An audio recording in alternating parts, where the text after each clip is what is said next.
Morning, scholars. In this video, we're going to start talking about intermolecular forces. But background for that is we have to be able to identify whether a molecule will be polar or nonpolar, because that affects what type of intermolecular forces it will form with other molecules.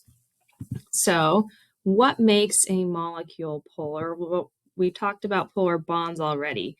Polar really means diametrically opposite. So in order to be a polar molecule, you have to have opposite ends, a partially positive end and a partially negative end. Just like in a polar bond, you have a partially positive and a partially negative end. And so in order for a molecule to be polar, it has to contain a polar covalent bond that would pull electrons more towards one side of the molecule than another. But also it has to be asymmetrical, because if your molecule is symmetrical and all the ends are the same, it's impossible to have one end that's partially positive and one end that's partially negative. Your electrons will get pulled equally and oppositely away from each other instead of towards one end of the molecule. So these molecules over here are super simple. There's only two atoms that make each one up. And so in this case, at the top here, when we have one atom with a lower electronegativity and one atom with a higher electronegativity, we have a polar covalent bond, and the molecule is asymmetrical because the ends are different. Oftentimes we'll draw an arrow like this to show how the electrons are getting pulled, what direction they're getting pulled to. And of course, they're always going to get pulled towards the atom with the higher electronegativity, because remember, it has the stronger attraction for those valence electrons that are being exchanged between the two atoms. And so we call that also sometimes a dipole. Okay.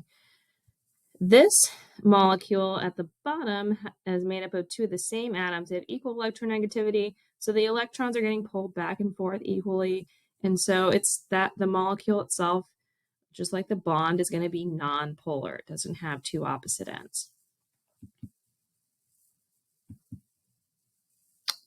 So if we look at these two molecules here, we want to try to think about whether these molecules are going to be polar or nonpolar.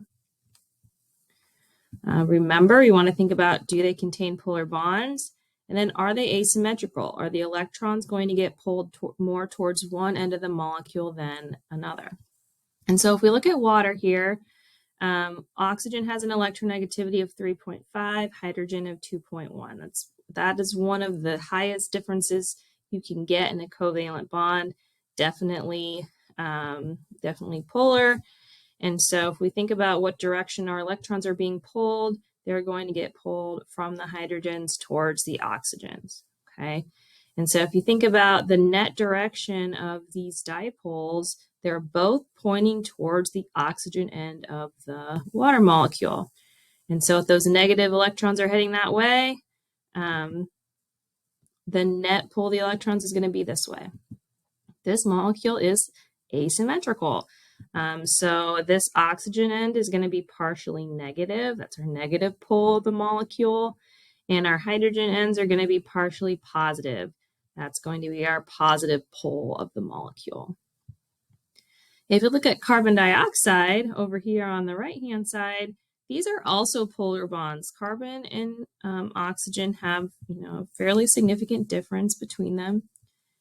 And so the electrons, if we draw the direction of those dipoles, they're going to get pulled from carbon to the more electronegative oxygen. Okay, but notice the direction of these arrows. They're pointing in equal and opposite directions. This molecule is symmetrical, not asymmetrical. Okay, and so if the ends of our molecules are the same, if the ends of our molecule are the same, the molecule itself is not going to have a positive end or a negative end, and the molecule will therefore be nonpolar. So in summary, polar again means opposite.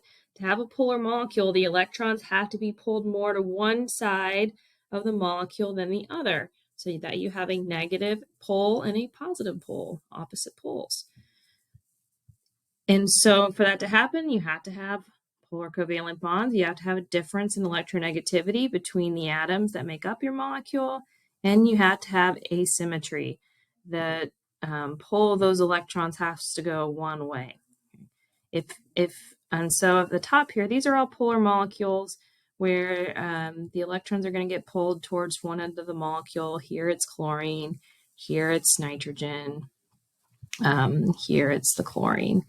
And here at the bottom, the pull of those electrons is going equally and opposite. All of the ends of the molecule are the same. We have fluorines that are evenly spaced. We have the chlorines that are all the same and evenly spaced. So these molecules are going to be nonpolar. You're going to spend some time investigating what makes molecules more or less polar in the molecular in the polar molecule simulation assignment, which is the next assignment. Remember, if you're learning, you're winning.